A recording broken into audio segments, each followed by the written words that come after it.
This chapter is one of the most famous in Chronicles because it shows a king who becomes incredibly powerful until pride destroys him, okay?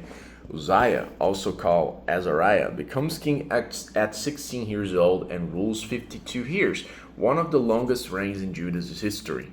He starts with tremendous blessing, but ends in tragedy because he stops fearing God. The first part of this chapter covers Uzziah becomes king and seeks God. Okay, at 16 years old, Uzziah becomes king, and after Amaziah assassination, the people love him. He seeks the Lord in the days of Zechariah, a prophet who taught him to fear God. As long as he sought the Lord, God gave him success. Success is tied directly to seeking God. Okay. The second part of the chapter covers Uzziah strengthens Judah's military. Okay, Judah militarily. Yeah, Uzziah strengthens Judah militarily. God helps him defeat the Philistines, the Arabs of Gulbaal, the Meunites, and the Ammonites even bring him a tribute. Okay, his fame spread even to the border of Egypt, for he had become very powerful. When God blesses a leader, even foreign nations respect him. Okay, the third part of this chapter covers Uzziah builds and innovates. Uzziah is not just a warrior, he is a builder and innovator. He rebuilds and fortifies the corner gate, the valley gate, the angle of the city. Okay, he develops agriculture. Okay, wells in the desert, large scale farming, vineyards. Yeah, vineyards. Yeah. He loved the soil. Okay, Uzziah is a king of military, architectural, and agricultural brilliance. The fourth part of the chapter covers Uzziah's powerful army. He organizes the army with great precision. 2,600 soldiers, 307,500 soldiers. Okay, they are equipped with shields, spear, helmets, bows, slings, and most impressively, Uzziah invents war machines to shoot arrows and stones from towers. Okay, he made devices for use on towers and corner defenses. This is ancient military engineering, a level of innovation rare at that time. Okay, so his fame spread far and wide. Okay, for he was greatly helped until he become powerful. This is the turning point of this chapter. Let's check it out. Oh, those kings, why they always do that.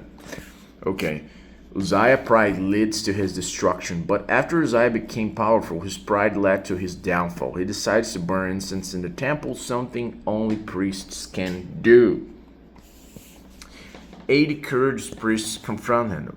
Uzziah, it is not right for you to burn incense. Leave the sanctuary, for you have been unfaithful. He becomes furious. Pride always lashes out when confronted, okay? The sixth part of the chapter covers God strikes Uzziah with leprosy. As he rages at the priests, leprosy breaks out on his forehead. A clear sign of divine judgment, okay? Seeing this, the priests rush him out, and he himself hurries to leave. Because of this, Uzziah lives in isolation. He's banned from the temple. His son Jotham governs in his place. Okay, he ends his life disgraced. The king who tried to act like a priest is struck in the very place the priesthood symbolizes authority, his forehead. Okay, the seventh part of the chapter covers Uzziah's death. Oh yeah. Isaiah, the prophet, records his reign, showing Uzziah lived during Uzziah's time. Yeah, Uzziah is buried near the kings, not with the kings, because he had leprosy. Even in death, his pride's consequence remains visible. So, let's check the key lessons from this chapter. The first lesson is seek God equals succeed. Uzziah became powerful because he walked with God. Second lesson, success is dangerous without humility. His downfall began the moment he saw himself as untouchable. Third lesson, God draws boundaries and expects them to be respected. The king cannot take the place of the priest. Fourth lesson, pride brings instant collapse. Uzziah went from greatness to isolation in one moment, okay? Fifth lesson, accountability matters. The priests were courageous enough to confront a king, and they saved others by doing so. Sixth lesson, God a good start can still end badly, like Amaziah and Joash. Uzziah begins well, but finishes poorly. In 2 Chronicles chapter 26, Uzziah rises to incredible power through God's help. Okay, he defeats nations, builds cities, strengthens agriculture, and invents advanced war machines. But success makes him proud and arrogant. He enters the temple to burn incense, an act forbidden to anyone but priests. An act forbidden to anyone but priests. God strikes him with leprosy, and he lives the rest of his life isolated and disgraced. His story is a dramatic warning about pride.